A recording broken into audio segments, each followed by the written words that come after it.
É o Jornal A Crítica, diretamente da segunda edição da Expo Genética, que está sendo realizada aqui no Parque de Exposições Laucídio Coelho, levando as informações de tudo que vem acontecendo para você. E agora eu vou conversar com o deputado federal Rodolfo Nogueira, que estava passando, que está caminhando, né, conhecendo um pouquinho mais dessa grande feira. Inclusive, tudo quanto é feira de agronegócio, o senhor marca presença, né, deputado? Boa noite. Boa noite, Carlos. Boa noite a todos que estão nos ouvindo aí.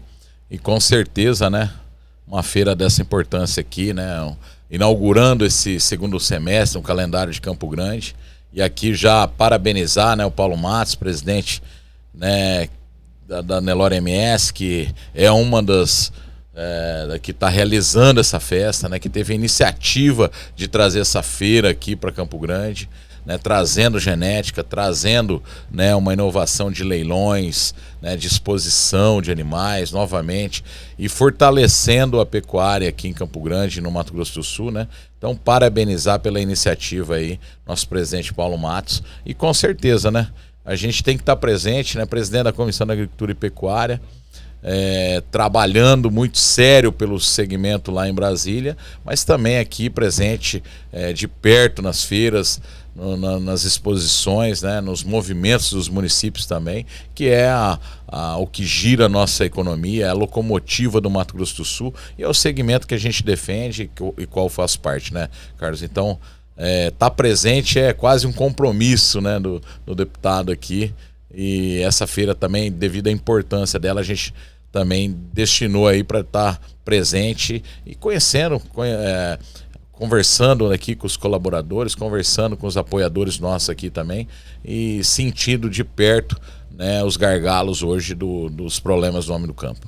Pois é, era nesse tópico que eu ia entrar agora, deputado. O senhor conversando com alguns produtores, né, pecuaristas que estão participando aqui da Expo Genética, né, quais são as principais demandas que chegam para o senhor? Que eles pedem, deputado, coloque isso em pauta lá na Câmara, precisa ser debatido, essa nossa realidade que está um pouco complicada. Quais são as principais demandas, os principais gargalos que chegam até o senhor? Bom, Carlos, eu acho que assim, os dois principais gargalos hoje no Mato Grosso do Sul é o endividamento rural, né? É um projeto que nós fizemos parte da construção do texto, da securitização lá na Câmara, que nós aprovamos, colocamos 48 municípios do Mato Grosso do Sul na securitização, né? O estado atravessou 4 anos de secas severas aí, prejudicando e realmente trazendo um prejuízo muito grande para o produtor rural, principalmente do sul do estado. Mas você hoje falar em agronegócio, hoje o cara tá morando em Campo Grande, tem uma fazenda em Cidrolândia que passou, tem uma fazenda em Maracaju, tem uma fazenda na fronteira que passou por essa crise, né? Então o agronegócio, quando é uma cadeia, e que quando prejudica o segmento, prejudica o segmento como um todo, diminui o crédito, aumenta juro, enfim, é realmente um problema muito sério e atrapalha muito toda a cadeia que envolve o agronegócio. Quando o produtor rural, devido ao endividamento, deixa de pagar uma concessionária de maquinário, de trator, de colhedeira, por exemplo, essa concessionária vai ficar apertada para negociar com outros municípios, com outros produtores que não estão devendo.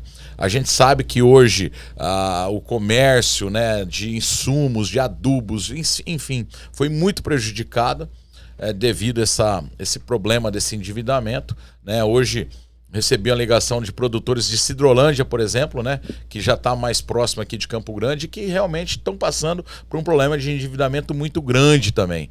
Corumbá, Ladário, a faixa de fronteira com Paraguai, Ponta Porã, Antônio João, Bela Vista, Aral Moreira, Amambai, Dourados, Carapó, Viraí, muito prejudicado, Mundo Novo, aquela região que faz fronteira com o Paraná também, muito prejudicada, a seca foi severa, e o endividamento realmente traz um prejuízo não só para a cadeia do homem do campo, mas também para os municípios que dependem do comércio, né, que depende desse giro do agronegócio, que é a locomotiva da economia da maioria dos municípios do Mato Grosso do Sul. Então, a grande demanda aí é realmente esse projeto que nós aprovamos na Câmara, e o Lula tirou o Mato Grosso do Sul, né, desse projeto, sentou através do presidente Davi Alcolumbre, nesse projeto lá no Senado, não andou, não colocou relator ainda.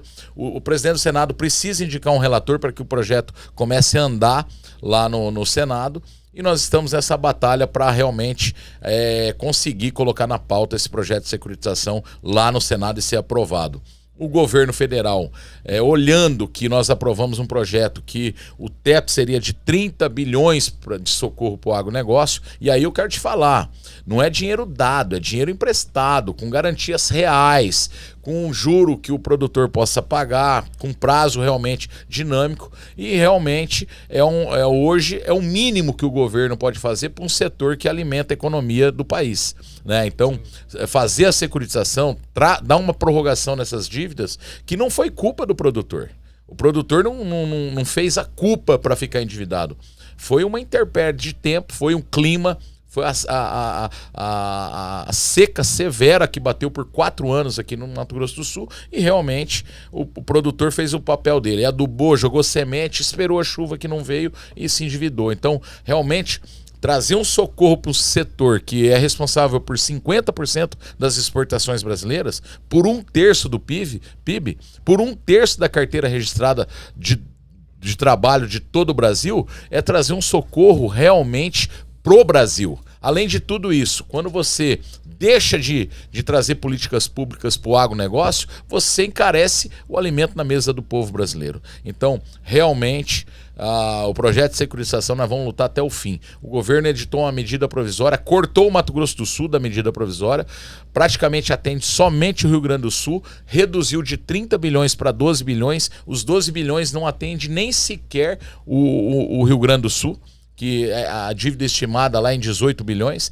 e nós sabemos que o governo está querendo fazer caixa para investir em programa social o ano que vem, que é a compra de voto legalizada que ele tem hoje no Brasil todo. Então, Carlos, realmente um dos gargalos é esse, e o outro gargalo é a segurança jurídica hoje, que o Mato Grosso do Sul realmente está passando um problema muito sério. Essa semana agora nós vimos uma propriedade lá em Carapó, totalmente destruída, né? Os índios entraram, invadiram, expulsaram os proprietários, os colaboradores, queimaram maquinários, queimaram casas, queimaram o curral, queimaram porteira, queimaram o trator, queimaram a pastagem, enfim, fizeram uma devastação nessa propriedade, né? Tudo isso assegurado pela Força Nacional, que hoje praticamente é um apelido carinhoso que nós demos de farsa nacional, porque não traz segurança nenhuma hoje,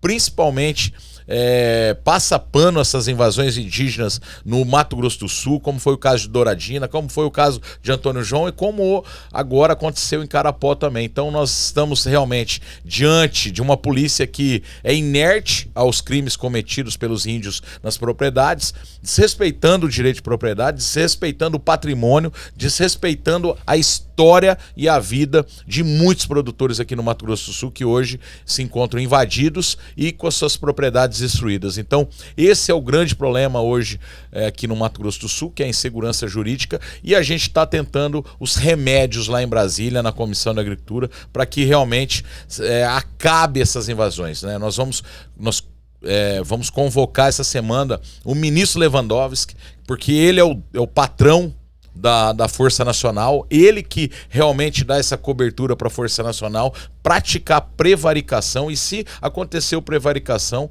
que o ministro Lewandowski e hoje o diretor da Força Nacional sejam penalizados e sejam realmente responsabilizados pelo crime de prevaricação. Nós não podemos ficar inertes, calados diante de tantas atrocidades. É como aconteceu no Rio de Janeiro agora, né? O ataque das facções em cima das forças de segurança e da população do Rio de Janeiro, e nós vimos o governador lá do Rio de Janeiro revidar e realmente colocar ordem no morro lá. Foi a entrada da Polícia Nacional que resultou aí a morte de dezenas de traficantes e dezenas de bandidos. Então, realmente, Carlos, o Mato Grosso do Sul, com essas invasões, com esse terrorismo que está acontecendo hoje nas fazendas, nós não podemos ficar calado, e a gente está colocando essa pressão na comissão. Falamos com o presidente da FPA também, do Pedro Lupion, para que a pressão também venha da FPA em cima do direito de propriedade e que acabe com essas invasões, tanto indígenas quanto do MST, que é outro grupo terrorista. Ô deputado, quando a gente fala de invasões aqui no estado de Mato Grosso do Sul, a gente nota que tem um período que tem muitas invasões e um período que é um pouco mais leve, né? Vamos dizer assim, mas quase desde sempre a gente noticia esses casos que acontecem aqui no estado de Mato Grosso do Sul. O senhor, como produtor rural também, né, sabe muito bem como que funciona essa realidade hoje aqui em Mato Grosso do Sul. Falando de forma com conhecimento de causa, né? O senhor hoje, qual que é a principal solução para que isso acabe em Mato Grosso do Sul? Qual que é a principal medida que, na visão do senhor, precisa ser feita imediatamente para que isso, de uma forma objetiva, né, acabe com essas invasões que estão acontecendo aqui em Mato Grosso do Sul? Carlos, boa pergunta. Nós passamos 4 anos do governo Bolsonaro praticamente com 0 invasões. O Lula assumiu a cadeira, começou as invasões pelo Brasil todo e principalmente no Mato Grosso do Sul. Outro problema muito sério é o marco temporal que nós aprovamos no Congresso Nacional, derrubamos o veto do presidente Lula e o PSOL judicializou lá no Supremo Tribunal Federal e o Supremo Tribunal Federal começou a legislar, tirando totalmente a prerrogativa do Congresso Nacional que aprovou uma lei e que nós fomos eleitos para que isso aconteça, aprovar leis. Então, mediante todas as ações do Supremo Tribunal Federal, e diga-se de passagem, a lei do marco temporal está vigente. Ou seja, todas as propriedades que tinham problema e que tinham estudo antropológico até 1988, essas propriedades podem ser demarcadas. Depois de 1988, nenhuma propriedade mais pode ser alvo de território indígena. Então, o que nós estamos vendo é um desrespeito do Supremo Tribunal Federal mediante uma lei que nós aprovamos. Nós estamos trabalhando agora uma PEC, que é um projeto de emenda constitucional diferente do PL, que é um projeto de lei ordinário que nós aprovamos do marco temporal, para realmente o mesmo texto do marco temporal ser aprovado através de uma PEC. Leva mais tempo, nós precisamos de um número maior de votos, mas nós estamos trabalhando essa PEC e nós não vamos descansar enquanto o direito de propriedade não seja respeitado. Imagina se derrubar o marco temporal, então tudo pode ser indígena no Brasil inteiro. Santos, Guarujá, Rio de Janeiro, Bahia, Porto Seguro, São Paulo, capital, né? A gente sabe que os índios andaram tudo por lá e, na verdade, os índios vieram corrido do litoral pro interior do Brasil, ou seja, a terra indígena principal, quando Pedro Alves chegou no Brasil, o que ele avistou? Os índios. Os índios, isso. Ele avistou os índios. Então o que acontece? O litoral era dos índios. Então vamos desapropriar Porto Seguro, vamos desapropriar a Bahia inteiro, vamos desapropriar São Paulo, vamos desapropriar Copacabana, vamos desapropriar os condomínios de luxo dos ministros, vamos desapropriar tudo isso primeiro, antes de vir para o centro do país querer desapropriar propriedade com escrituras centenárias. Então nós vamos lutar pelo direito de propriedade, pela segurança jurídica e que o produtor tenha paz para produzir alimento, que é o que a gente sabe fazer. E o Brasil, deputado, o Brasil está preparado para poder lidar com esse assunto, com essa pauta? Bom, Carlos, hoje não está preparado, porque nós temos um governo, né, que é realmente inimigo do agronegócio, inimigo do produtor rural e que vem realmente desdenhando da cara do produtor rural, praticamente apoiando essas invasões no Brasil todo. É o que eu falei. A Força Nacional hoje, que deveria ser uma polícia para respeitar a lei, a ordem, no campo, nas cidades, hoje ela praticamente fica inerte e diante dos olhos da Força Nacional, os índios cometem os crimes de esbulho possessório, nas invasões, depredações, incêndios, destruição de patrimônio, ameaça, tiro. Nós vimos um helicóptero das Forças de Segurança aqui do estado tomar 2 tiros agora em Carapó, meu Deus. Isso é o cúmulo. E ainda o pior, existe uma investigação em cima do CIMI, que é o Conselho indigenista missionário, que tem promovido e bancado o transporte de índios nessas invasões. E se o CIMI for realmente responsabilizado, vai ser penalizado, porque ele está incentivando a prática de um crime. Foi preso uma van ali em Carapó, que foi encaminhada para o DOF, o motorista, e o motorista mostrou o contrato do Conselho Indigenista no transporte de índios para essa invasão em Carapó, ou seja, contribuindo para a prática de crimes e delitos. Não podemos ficar inertes também quanto a esse apoio do CIMI nessas invasões. Em Douradina, a mesma coisa. O CIMI foi... Douradina não, Rio Brilhante. Aconteceu o mesmo fato, que o CIMI estava promovendo o transporte de indígenas para as invasões ali numa propriedade. Então, o governo do estado, já através do governador Riedel, fez um pedido para que as investigações sejam rígidas diante de todos esses crimes acontecidos aqui, e nós não podemos nos calar diante dessa insegurança jurídica que o homem do campo hoje sofre. Muito bem, o deputado. Vamos falar agora justamente para o ano que vem. O senhor vai concorrer mais uma vez, vai concorrer à reeleição na bancada federal aqui de Mato Grosso do Sul. Como que vem sendo esse período aí de pré-campanha, já que o senhor já vem fazendo aqui no nosso estado de Mato Grosso do Sul, e como que vem sendo essa aceitação até mesmo do público sul-mato-grossense? Carlos, eu acho que assim, eu fui eleito, né? Na última hora coloquei meu nome à disposição do partido, fui eleito deputado federal, sempre defendendo as nossas bandeiras aí conservadoras, né?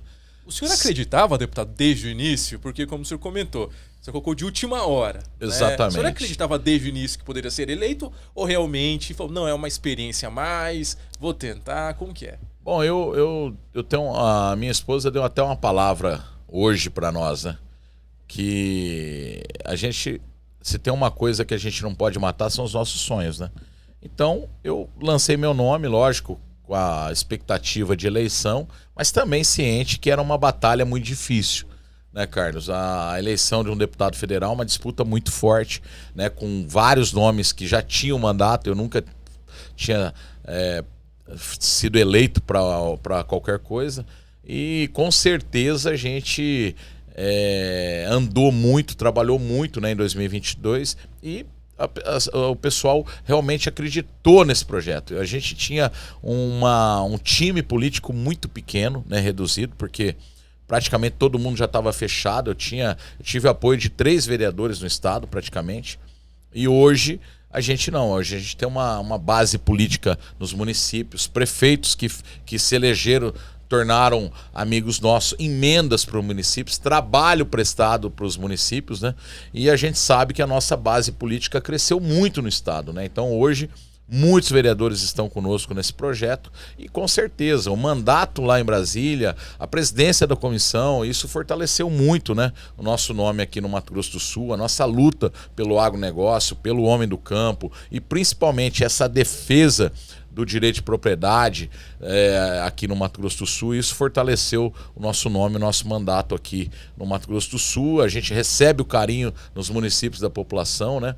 E as emendas também que a gente trouxe aqui aqui em Campo Grande, nós destinamos aí mais de 10 milhões na saúde aqui do povo campograndense, destinamos emendas em reformas de várias praças aqui, destinamos emendas numa praça aqui do Mercadão, que está em licitação, vai começar a obra o ano que vem. O Mercadão foi um pedido dos comerciantes ali, uma praça que praticamente não existe esse lugar hoje ali para que o campograndense possa ali tomar um café, conversar, né, no Mercadão. E é um ponto realmente histórico de Campo Grande, né?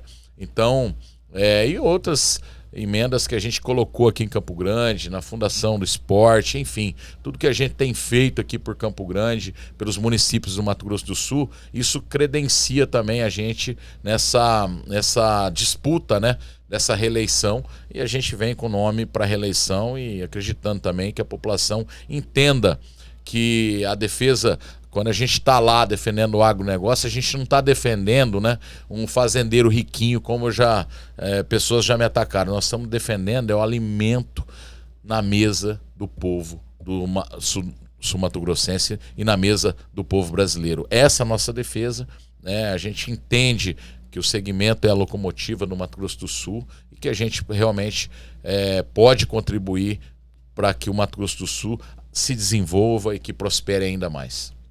Muito bem, eu conversei com o deputado federal do PL, Rodolfo Nogueira. Deputado, muito obrigado mais uma vez, parabéns pelo trabalho.